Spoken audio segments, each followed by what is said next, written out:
Hello everyone. आज मैं आपके साथ शेयर करना चाहता हूँ आज की एक नई लर्निंग जो कि है इस बुक में से the subtle art of not giving a fuck, जिसको लिखा है मार्क मैनसन ने। आज हम जो सीखने वाले हैं वो है डू समथिंग प्रिंसिपल, जो कि इस बुक में दिया हुआ है। तो डू समथिंग प्रिंसिपल की जो कहानी है, जो ऑथर कहते हैं कि जब वो 2008 में वो छोटी मोटी जॉब कर रहे होते हैं और वो उस टाइम वो डिसाइड करते हैं कि वो एक ऑनलाइन बिज़नेस शुरू करेंगे, लेकिन तब उन्हें कुछ पता नहीं होता कि वो किस तरीके से करेंगे, क्या करेंगे। उस टाइम ऑथर बहुत ही यंग होते हैं। वो उस टाइम लड़कियों के पीछे भाग रहे होते हैं। वो डिसाइड करते हैं कि मैं एक ब्लॉग लिखूँगा ऑन डेटिंग कैसे करनी है उसके बारे में। वो स्टार्ट करते हैं। उनका पहला दिन होता है as a self employed person. वो पहले दिन डर जाते हैं और वो सोचते हैं, उस वक्त उन्हें ये ख्याल आता है कि अब जो मेरी ज़िंदगी में होगा, वो जितनी भी चीज़ें होगी अच्छी या बुरी, वो मेरे डिसीजंस पे डिपेंड करेगी, मैं जो करूँगा उस पर डिपेंड करेगी। अब ऑथर 24 ईयर्स के, उन्होंने जॉब छोड़ दी है। अब उन्हें कोई आइडिया नहीं है कि आगे क्या करना है।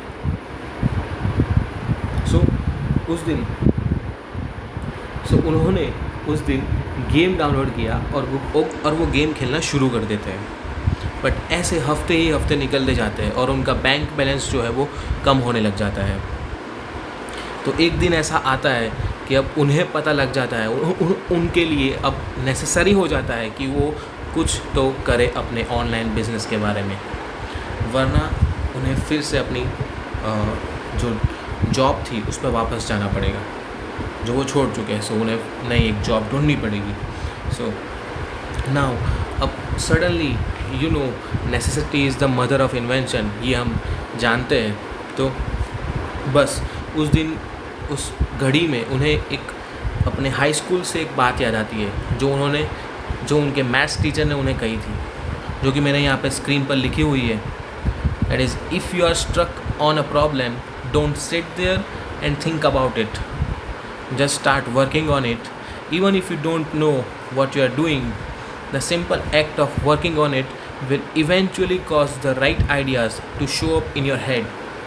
Author, इसे हिंदी में अगर हम समझे कि ये कह रहे हैं कि अगर आप किसी प्रॉब्लम में फंसे हुए हैं तो वहाँ बैठो मत, उसके बारे में सोचो मत, उसके ऊपर काम करना शुरू करो।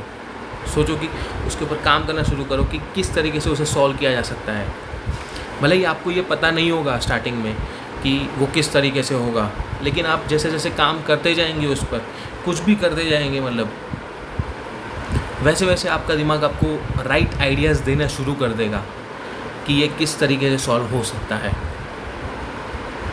तो महीने बीतते हैं, ये जो थॉट है जो उनके दिमाग में होता है वो उन्हें मोटिवेट कर देता है और वो काम करना शुरू कर देते हैं। दूसरे दिन से कई सारे स्ट्रगल्स आते हैं, उन्हें कई सारी मुश्किलें पड़ती है और कुछ महीने बीतते हैं और तब ये उनके दिमाग में एक मंत्र की तरह बैठ गया होता है जो उनके मैथ्स टीचर ने उन्हें कहा होता है,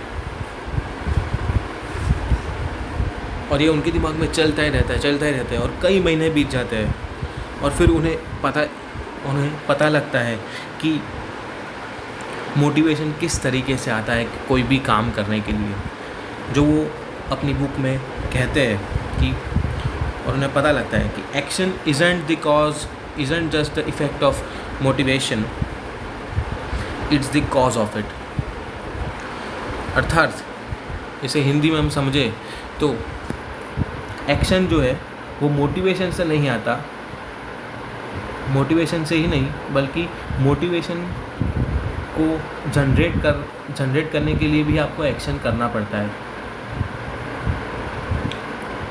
अब ऑथर यहाँ पे बताते हैं कि हम जनरली हम किस तरीके से हम जो प्रोसेस समझते हैं मोटिवेशन का वो किस तरीके का होता है, उसमें कौन से स्टेप्स होते हैं। हम ये समझते हैं एज अ पर्सन कि हम पहले हम इमोशनल इंस्पिरेशन लेते हैं, फिर हम मोटिवेट होते हैं, उससे हम मोटिवेट होते हैं और फिर हम डिज़ायरेबल एक्शन करते हैं। जबकि ऑथर अपना एक्सपीरियंस से ये शेयर करते हैं कि जो हमें मोटिवेट करने के लिए जो एक्चुअल स्टेप्स है जो हमें लेने चाहिए वो है कि हम पहले एक्शन करें, उससे हम एक्शन से हम इंस्पायर होंगे और इंस्पायर होने से हम मोटिवेट होंगे और मोटिवेशन से हम फिर से एक्शंस करेंगे, एक्शन से हम फिर से इंस्पायर होंगे और इंस्पायर होने से मोटिवेट होंगे। तो ये जो साइकिल है ये चलता ही रहता है। सो ये साइकिल चलता ही रहता है। ऑथर अपना एक एग्जांपल भी देते हैं कि जब उन्हें एक वेब पेज डिज़ाइन करना होता है तो वो अपने आप से कहते हैं कि मैं सिर्फ एक हेडर सेक्शन ही करूँगा पहले, और फिर वो एक बार वो अपना काम शुरू करते हैं, एक्शन करते हैं, तो एक बार हेडर सेक्शन हो जाता है तो वो सोचते हैं कि अब थोड़ा और कर लेते हैं, उन्हें इंस्पिरेशन मिल रही है कि हाँ और अच्छा हो सकता है और थोड़ा हो सकता है, तो वो इंस्पायर होते हैं और उससे वो मोटिवेट होते हैं कि हाँ और करना है, उसके लिए मोटिवेट होते हैं और वो उस प्रोजेक्ट को फास्टली ख़त्म कर देते हैं। ऑल्दो ये कई चीज़ें आपको बोरिंग लगती है, बट इनिशियली अगर आप उस पर एक्शन लेना शुरू कर देंगे, उसको पढ़ना शुरू कर देंगे या जो भी है आप जो भी कर रहे हैं उस पर एक बार काम करना शुरू कर देंगे तो आपको उसमें से ही आपको इंस्पिरेशन मिलती जाएगी और आप मोटिवेट होते रहेंगे। सो गाइस यही था डू समथिंग प्रिंसिपल। सो अगर आपको वीडियो अच्छा लगा हो तो वीडियो शेयर कीजिए, लाइक कीजिए और चैनल को सब्सक्राइब कीजिए। Thank you friends.